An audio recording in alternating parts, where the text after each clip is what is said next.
Salut les amoureux du ballon rond, on commence cette revue de presse en France sur la une de l'équipe et une mauvaise nouvelle pour nos bleus. À quelques jours du début de la Coupe du Monde, Christopher Nkunku est forfait et ne disputera pas la compétition. Blessé au genou gauche hier soir dans un choc avec Camavinga, l'attaquant a dû céder sa place à quelques heures du départ. Pour la Provence, c'est la tuile pour Nkunku avant le départ au Qatar.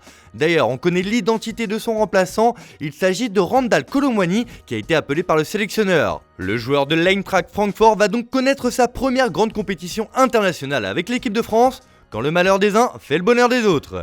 On file en Espagne et on va parler d'un joueur qui a énormément déçu au Real Madrid, c'est Eden Hazard. Depuis son arrivée en 2019, l'attaquant n'a jamais donné satisfaction et il est un véritable échec au sein de la Casablanca. Mais le joueur de 31 ans ne se cache pas et a livré une longue interview à Marca où il dit que si Madrid me dit cet été que je dois partir, je l'accepterai. Il me reste une saison sur mon contrat, je veux jouer pour ce club. Un message pour les supporters madrilènes, désolé mes amis, j'essaye mais je n'y arrive pas. Le Belge va disputer la Coupe du Monde avec les Diables Rouges et tentera tant bien que mal de se relancer et surtout revenir à son meilleur niveau, ce qui pourrait profiter au Real Madrid. On reste de l'autre côté des Pyrénées d'ailleurs où la Roja se prépare tranquillement à son premier match de la Coupe du Monde avec un match amical contre la Jordanie demain. Mais surtout la Roja a de grandes ambitions et comme le placard a ce matin sur sa une, nous pouvons le faire. Le coup d'envoi de la Coupe du Monde est donné pour la Roja. Coquet a même déclaré « Les Coupes du Monde sont gagnées par des groupes et c'est ce que nous sommes ». De son côté, Mundo Deportivo fait sa une sur un joueur du FC Barcelone, Pedri, qui sera de la partie au Qatar et le milieu de terrain se veut ambitieux pour sa sélection. Et pourquoi pas, se demande-t-il ? La jeune star du Barça rêve de remporter la Coupe du Monde.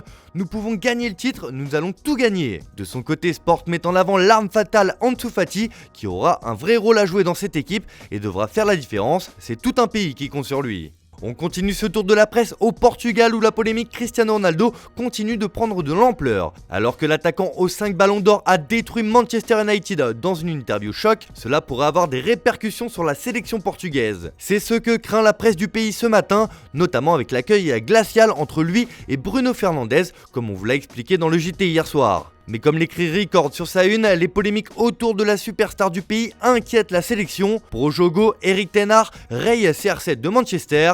La cohabitation entre les deux hommes n'est plus possible, le néerlandais ne comptera plus sur lui. Même son de cloche en Espagne où Sport indique que le monde s'embrouille avec Cristiano, sa polémique avec United assombrit l'atmosphère de l'équipe nationale portugaise. L'attaquant est donc attendu au tournant pendant cette Coupe du Monde.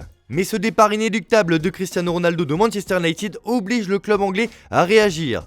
Et hier soir, la presse du pays a lâché une énorme bombe. Selon le Daily Mirror, qui le placarde sur sa une ce matin, les Red Devils vont se jeter à l'assaut de Kylian Mbappé cet hiver. La publication anglaise assure que Eric Ten Hag et Manchester United ont fait de Kylian Mbappé une cible potentielle pour remplacer Cristiano Ronaldo. Les Mancuniens ont la puissance financière pour lui offrir un salaire hebdomadaire d'environ 572 000 €, le même salaire que CR7, ainsi que diverses primes pour le motiver à signer tout en payant un transfert de plus de 171 millions d'euros à Paris. Mais difficile d'imaginer le PSG le laisser filer, encore moins à ce prix-là. Le joueur, qui a eu des envies de départ récemment, ne semble pas donner sa priorité à MU, mais les Anglais espèrent le convaincre. Cette information fait le tour des tabloïds du pays comme le Daily Star ou encore le Daily Express. Bref, Manchester va s'activer pour trouver un remplaçant au Portugais et Mbappé fait partie des pistes potentielles comme Victor Osimhen de Naples. D'ailleurs, pour s'offrir le Nigérian, il faudra sortir le chéquier car le Napoli est assis sur un véritable trésor. C'est ce qu'indique le Corriere dello Sport ce matin sur sa une. La paire de Naples vaut de l'or, écrit le quotidien. Car avec Victor Osimhen donc et Gvisha Kvaratskhelia, c'est minimum 200 millions d'euros pour ces deux joueurs. Ils sont au sommet de la Serie A et les recruter ne sera pas une mince affaire. Il faudra sortir l'argent et quand on connaît la dureté en négociation du président de Naples, Manchester United devra se montrer convaincant, rien que pour Victor Osimhen. On termine avec un mot de la Juventus et d'Adrien Rabiot qui fait la une de la Gazzetta dello Sport ce matin. Le milieu de terrain de l'équipe de France veut remporter le Scudetto avec la vieille dame. La Juve de 2023 avec Chiesa et Pogba, on se battra certainement pour le titre, 10 points peuvent être récupérés, a-t-il déclaré. L'ancien parisien ne manque pas d'ambition. Voilà, c'est tout pour aujourd'hui, bonne journée à tous, merci de votre fidélité, on se retrouve en fin d'après-midi pour le JT Foot Mercato.